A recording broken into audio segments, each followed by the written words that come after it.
Lanjut membahas cara belajar Elon Musk, yaitu tadi kita sudah, atau di video sebelumnya kita sudah belajar tentang pohon pengetahuan, membangun pengetahuan dari basic sampai ke buah dan ranting dan daunnya. Sekarang kita akan mengetahui yang disebut dengan first principle thinking. Jadi Elon Musk dalam membangun sesuatu atau mempelajari sesuatu itu dia disebut anti mainstream. Kenapa? Karena dia tidak mau mengikuti pola-pola yang sudah umum. Kalau dia berpikir analitik, ketika dia membuat SpaceX yang merupakan perjalanan keluar angkasa, ada roket, maka dia akan menganalisis NASA, di mana apa yang dia percayai, nilai yang dia percayai itu berbeda dengan yang dipakai NASA. Jadi kalau NASA bilang bahwa failure is not an option, kegagalan bukanlah sebuah pilihan, tapi Elon Musk justru mengatakan bahwa kegagalan itu adalah suatu pembelajaran. Jadi dengan gagal dia hitung kegagalannya, dia kalkulasi, kemudian dia menciptakan sesuatu yang melampaui kegagalannya. Salah satunya adalah roket yang tidak sekali pakai, jadi bisa naik, bisa turun lagi. Dia akan membuat itu ya, atau mungkin sudah jadi ya. Saya kurang mengikuti kalau itu ya. Jadi itu adalah first principle thinking, kebalikan dari analisis. Sebenarnya first principle thinking ini yaitu basic, itu menguliti basic ya. Misalnya Anda mau jualan baju, atau Anda mau belajar lah, kan ini konteks pendidikan, Anda mau belajar IPA.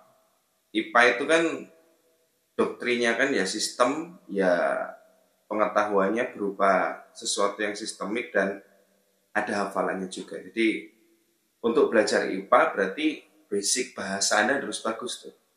Ya, IPA, IPS itu basic bahasanya harus bagus ya. Dengan menguasai basic bahasa yang bagus, Anda bisa lebih cepat mengerti istilah-istilah asing, istilah-istilah baru, dan juga kalau IPS membahas sejarah itu kamu jadi ngerti itu alurnya. Kamu memahami sejarah bukan sebagai pengetahuan terpisah-pisah, tapi kamu tahu itu narasi.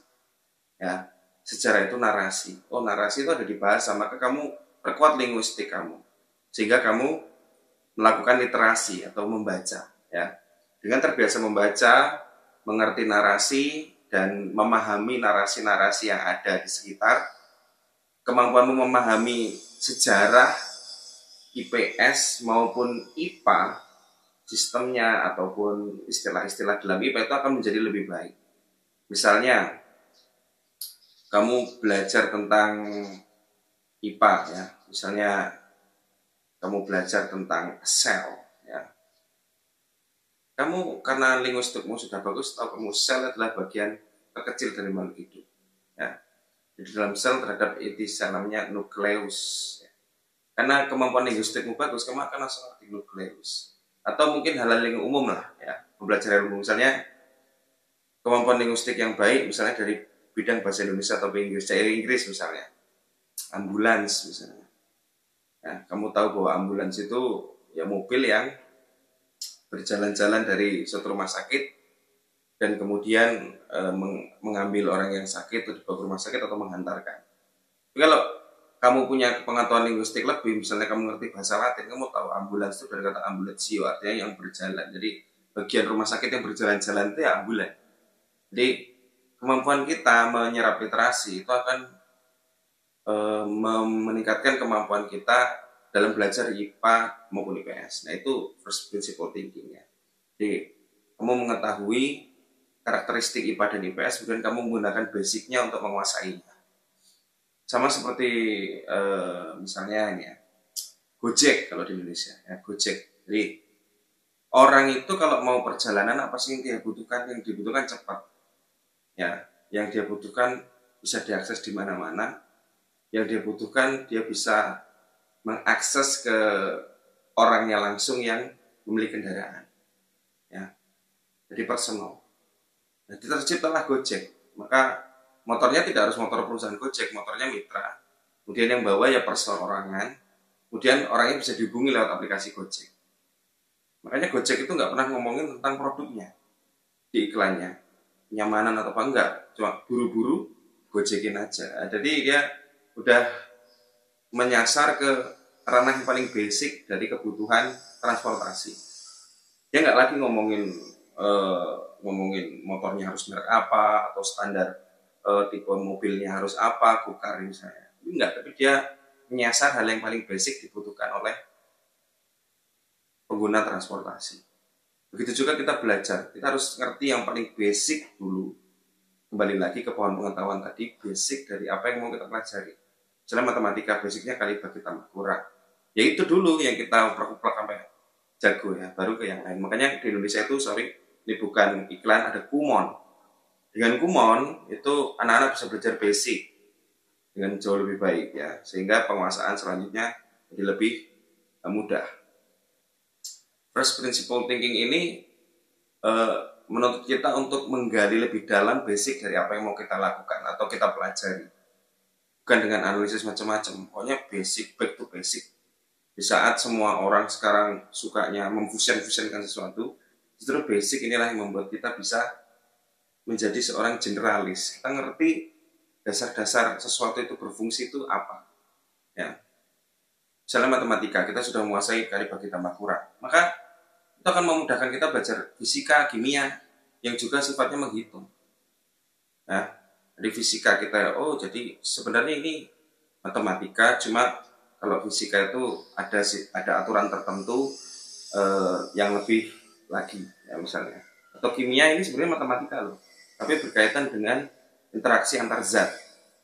Antar zat ini sifatnya beda-beda, nggak harus 1 tambah 1, 2. Yang di sini juga kalau menghitung matematika kan langsung angkanya 1 tambah 1, 2. Tapi kalau di fisika nggak bisa gitu, karena ada gravitasi, ada gaya gesek, ada segala macam.